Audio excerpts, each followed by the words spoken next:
Bonjour les élèves de 5e, bon, j'espère que vous avez passé de bonnes vacances malgré le confinement.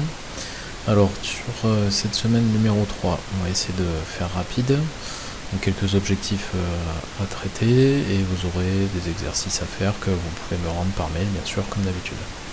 Alors pour cette semaine numéro 3, il faut que déjà vous sachiez ce que c'est qu'un corps pur.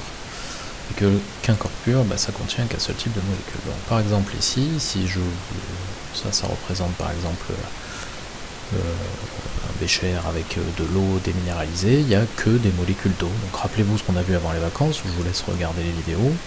On avait représenté les molécules sous différentes formes, voilà, donc là c'est des petits cercles, et donc un seul type de molécule. Donc ça, on appelle ça un corps pur.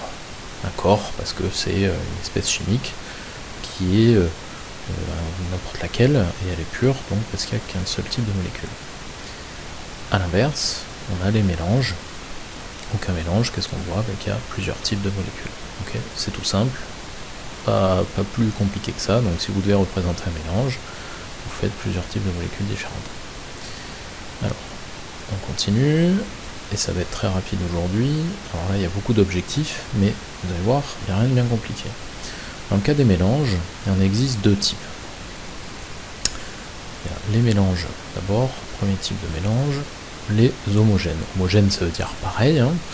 Donc en fait, ça veut dire que dans un mélange homogène, par exemple ici, c'est un verre d'eau, et si je vous disais pas que c'était de l'eau sucrée, vous pourriez pas le deviner. Pourquoi? Parce que cette eau, vous avez l'impression que c'est de l'eau pure, et en fait pas du tout, c'est de l'eau sucrée. Dedans, il y a des molécules de sucre.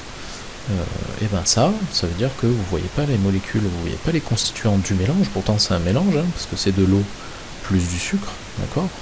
Et vu que c'est de l'eau plus de sucre, c'est un mélange, et vu que vous voyez pas les constituants à l'œil nu, on appelle ça un mélange homogène.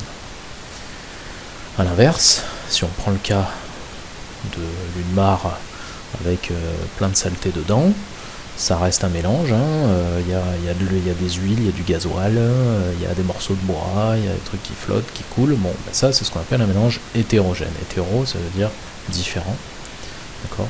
Donc un mélange où il y a différentes choses et différents constituants qui cette fois sont visibles à l'œil nu, d'accord? Donc voilà, ça s'arrête là. Aujourd'hui, pour cette leçon, vous n'avez que ça à savoir. Donc savoir ce que c'est qu'un corps pur, savoir ce que c'est qu'un mélange homogène et un mélange hétérogène, et savoir les reconnaître. Donc du coup, vous aurez quelques exercices à faire là-dessus. Voilà, pas plus, bon courage.